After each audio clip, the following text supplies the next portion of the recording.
Students, welcome back to my channel. कैसे हो आप सब? उम्मीद करती हूँ बेटा सभी अच्छे होंगे और अपना ख्याल भी रख रहे होंगे। तो बेटा आज हम करने जा रहे हैं अपनी वर्कशीट नंबर 23।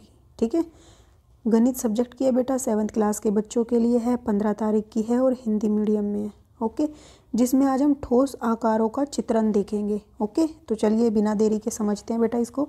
अपनी पुस्तक को किसी एक मेज़ या ज़मीन पर रखिए और इसके चारों तरफ एक आउटलाइन खींचिए। ठीक है, मान लो ये मेज़ है, इस पर आपने पुस्तक रख दिए। अब इसकी आउटलाइन कर ली, पुस्तक को उठा लिया, ये आउटलाइन कर ली। ठीक है, तो ये आपने चौक से या किसी चीज़ से कर दी, पेन से। क्या आप इस रेखा को से घिरी, यहाँ पे घिरी आएगा, घिरी बंद आकृति को उठा सकते? तो बेटा जो आपने ये लाइन खींची थी इस पर, क्या आप इसको उठा सकते हो? इस आकृति की विमाएँ कितनी है? ठीक है, हाँ, इस आकृति को केवल लंबाई चौड़ाई है। तो बेटा इसमें विमाएँ कितनी है? ये इसकी क्या हो गई? चौड़ाई, ये इसकी लंबाई। ठीक है, इसकी कोई मोटाई या ऊंचाई या गहराई नहीं है। ठीक है, देखो मोटाई किसकी होती है? जैसे कोई वस्तु है वो कितनी मोटी, जैसे आपकी बुक है, बुक में थोड़ी सी मोटाई होती है। ठीक है, या कह लो उसकी हाइट होती है, ऊंचाई, या फिर किसी चीज़ की हम गहराई कह सकते हैं। कुआं खोदा तो उसकी गहराई बोलेंगे। कोई हमने मतलब कि एक हमने टावर खड़ा किया तो हम क्या कहेंगे? उसकी ऊंचाई कहेंगे। ठीक है, या फिर कोई ऐसी चीज़ है किसी की हम उसको मोटाई बोल देते हैं। ठीक है, तो इसमें से ये कोई भी चीज़ नहीं है जो टेबल पर हमने लाइन खींची, उसकी ना तो मोटाई है, ना ऊंचाई है, ना गहराई है, इसलिए आप इसे नहीं उठा सकते। अगर इसकी इन तीनों में से कोई भी चीज़ होती तो हम इसको उठा सकते थे। जैसे बुक है, बुक की मोटाई होती है तो इसलिए हम उसको उठा सकते, जैसे ये आपकी इस तरीके से बुक होती। ठीक है, तो इसकी बेटा ये वाला हिस्सा जो है ये क्या है? इसकी मोटाई है। इसकी वजह, अगर इसमें मोटाई है तो हम इसको उठा पा रहे हैं। ठीक है, इस प्रकार की आकृतियों को द्विमीय आकृति बोलते हैं। ठीक है, जिसकी दो विमाएँ होती हैं, दो भुजाएं होती हैं, जैसे लंबाई और चौड़ाई, तो इसको हम क्या बोलते हैं? द्विमीय आकृति या 2 डायमेंशनल फिगर। ठीक है, अब बेटा देखो, क्या आपको निम्न द्विमीय आकृतियों के नाम याद हैं? तो देखो बेटा, इसको क्या बोलते हैं हम? इसको हम बोलते हैं आयत, इसको क्या बोलते हैं? वृत्त, और इसको बोलते हैं त्रिभुज। ठीक है, और इसको क्या बोलते हैं बेटा? इसको भी आयत बोलेंगे। ठीक है, और इसको क्या बोलते हैं? इसको हम बोलेंगे, इसको बेटा आयत नहीं, इसको बोलते हैं समलम। क्या बोलते हैं? समलम, जिसकी दो भुजाएं समांतर होती हैं। ठीक है, ये दो समांतर नहीं है, इसको बोलते हैं वर्ग, जिसकी सारी भुजाएं समांतर होती हैं। ठीक है, समलम को हम इस तरीके से भी बना सकते हैं, मतलब दो भुजाएं समांतर होती हैं, इसकी दूसरी भुजाएं एक दूसरे के समांतर ना भी हों तो चलेगा।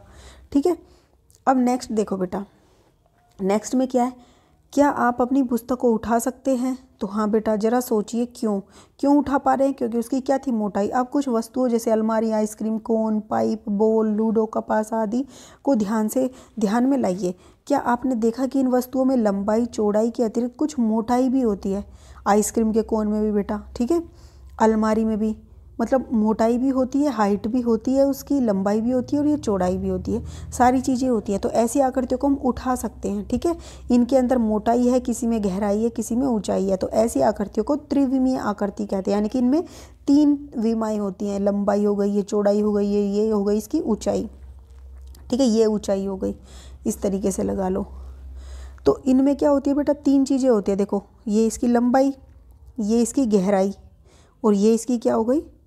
चौड़ाई। तो 3 विमाएँ हैं इसमें, इसलिए इसको क्या बोला जाता है? त्रिविमीय आकृति या 3 डायमेंशनल फिगर। ओके, अब हमें कुछ डायमेंशनल फिगर दी गई हैं 3, तो उनको पहचानना है। आइए कुछ त्रिविमीय आकृतियों के नाम याद करें। इसको क्या बोलते हैं बेटा? बेलन। ठीक है, और इसको क्या बोलते हैं बेटा? इसको बोलते हैं घन, जिसकी सारी भुजाएं क्या हो? बराबर हैं आपस में।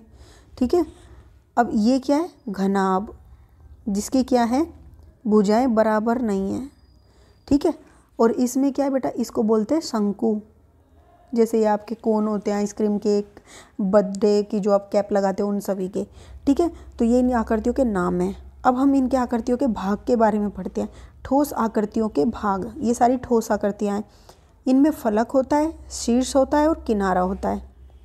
ठीक है, तो देखो बेटा, जो फलक होता है वो कौन सा हिस्सा होता है? ये पूरा हिस्सा, मतलब इसके बीच में ये जितना भी आया ये पूरा हिस्सा है। जैसे आप दीवार है, आपका कमरा है जिसमें आप बैठे हो, तो उसमें देखो एक साइड की जो दीवार है वो पूरी की पूरी एक साइड की दीवार वो क्या है, फलक है। मतलब ये पूरा हिस्सा यहाँ से यहाँ तक घिरा हुआ है जो इन 4 इंच से, इसको कहते हैं फलक। ठीक है।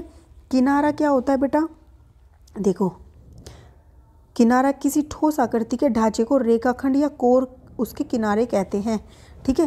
तो देखो ये होता है बेटा, ये क्या है, किनारा, हर एक का ये किनारे हैं जहाँ पर क्या है, 2 फलक आकर मिलते हैं। ठीक है। जहाँ 2 फलक आकर मिल रहे हैं उसको बोलते हैं किनारा। आप ऐसे भी लिख सकते हो, जहाँ पर किसी भी आकृति के 2 फलक आकर मिलते हैं वो किनारा कहलाता है। ठीक है। और कोना क्या कहलाता है, जहाँ पर 3 या इससे अधिक आकर क्या मिलते हैं, 3 या 3 से अधिक आकर किसी भी किनारे मिलते हैं। किसी भी किनारों के जो एंड पॉइंट होते हैं वे आकर मिलते हैं। ठीक है। यहाँ पर देखो शीर्ष, किसी ठोस आकृति के कोने उसके शीर्ष होते हैं। तो यहाँ पर देखो ये जैसे ये हो गया, अब देखो यहाँ पर ये वाला किनारा और ये वाला किनारा आकर मिल रहा है, तो ये क्या हो गया, कोना हो गया। ऐसे ये भी एक कोना है, ये भी एक कोना है, ये भी एक कोना है, ये भी। अपने घर में देखना बेटा, आपके कमरे में आपको फर्श से जो 2 दीवारें मिल रही हैं वहाँ पर एक कोना मिलता है। जो ऊपर छत पे देखोगे छत मिल रही है, एक 2 दीवारें मिलेंगी आपस में, वो कोना बना देंगी एक। ठीक है। तो 3 किनारे आकर जहाँ मिलते हैं वो क्या कहलाते हैं, कोने। ठीक है। और जहाँ 2 फलक आकर मिलते हैं वो क्या कहलाता है, किनारा। और जहाँ 3 किनारे के एक एंड आकर मिलता है वो शीर्ष कहलाता है। ओके। अब देखो जाल क्या होता है। जाल एक वह आकृति है जो किसी ठोस आकृति को खोलने पर प्राप्त होती है। अगर हम इनको खोल देंगे बेटा, इन आकृति को, मान लो ये चाकू से काट दी हमने, यहाँ से भी ये काट दी, इनको खोलेंगे तो हमें जो मिलेगा सपाट आकृति वो क्या कहलाती है, जाल। देखो बेटा अब हम इसकी क्या करते हैं, अपने आसपास की ठोस आकृतियों को या ऊपर दी गई ठोस आकृतियों के चित्रों को देखकर निम्न सारणी को पूरा कीजिए, यानी कि इस वाली को। यहाँ पर क्या ठोस आकृतियों के नाम दिए हैं, फलक दिए हैं, किनारे दिए हैं और शीर्ष दिए हैं। इनको इस चीज़ से डिनोट करते हैं। अब आपको बताना है घनाभ। तो घनाभ क्या होता है बेटा, कुछ इस तरीके का होता है। ठीक है। आप ऐसे समझ सकते हो कि आपके घर में एक कमरा है। ठीक है। ये कमरा है आपका, उसमें देखो, अब इसमें कितने, मैं अलग कलर से बताती हूँ।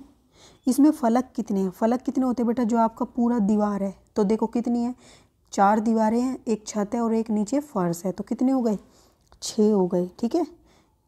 और अब बेटा किनारे, तो किनारे कितने होंगे, ये जहाँ पर 2 फलक आकर मिलते हैं। ठीक है। 1 2 3 4 5 6 7 8 9 10 11 और एक 12। ठीक है। तो 12 किनारे हो गए। अब शीर्ष कितने हुए, जहाँ पर बेटा क्या होते हैं, 3 किनारे आकर मिलते हैं। आपके कमरे में देखो छत के चारों तरफ देखोगे 4 कोने हैं, ऐसे ही फर्श पर देखोगे ये 4 कोने हैं। ठीक है। तो टोटल कितने हो गए, 8। ठीक है। अब पूछा है बेलन, तो बेलन कुछ इस आकृति का होता है। अब यहाँ पर बेटा कितने फलक हैं, एक तो ये वाला हो गया, ठीक है, एक ये वाला हो गया और एक ये, तो इसमें 3 तो फलक होते हैं। अब इसमें किनारे कितने होते हैं बेटा, एक तो ये किनारा हो गया जो इसको इससे जोड़ रहा है, एक ये, तो 2 किनारे हो गए। शीर्ष इसमें है ही नहीं, क्यों, कहीं पर भी कोई ऐसा कोना नहीं बनता बेलन में, तो शीर्ष 0। शंकु कुछ इस तरीके का होता है। ठीक है। इस शंकु में यहाँ पर देखो ये रहा शीर्ष, तो शीर्ष तो इसमें एक है। ठीक है। जहाँ पर एक कोना बनता है चोंचदार, एक ये क्या है बेटा, इसका किनारा है, तो किनारा इसमें एक है। फलक कितने, एक तो ये रहा और एक ये रहा फलक। ठीक है। तो 2 फलक हो गए। घन बेटा इसी तरीके का होता है, बस घनाभ और घन में ये अंतर है कि इनकी सारी भुजाएं बराबर नहीं होती।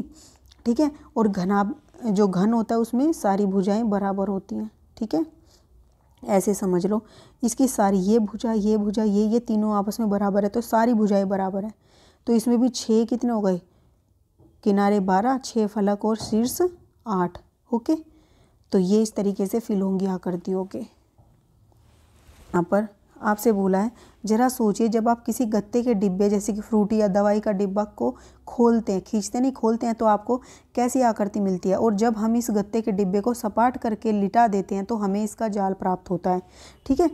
तो यहाँ पर यही है, निम्न जालों को उन सही ठोस आकृति के साथ मिलान कीजिए कि किस आकृति को खोलने पर हमें किस तरीके का जाल मिलेगा। जब हम इसको खोलेंगे बेटा तो हमें कैसा आकार मिलेगा? देखो इसको खोलेंगे, हमने मान लो यहाँ से काट दिया तो इसके 4 परत होंगी, ठीक है।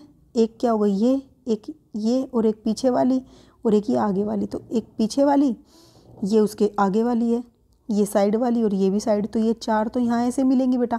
एक ऊपर छत मान लो, एक ये नीचे फर्श मान लो, तो इससे मैच करोगे, ठीक है।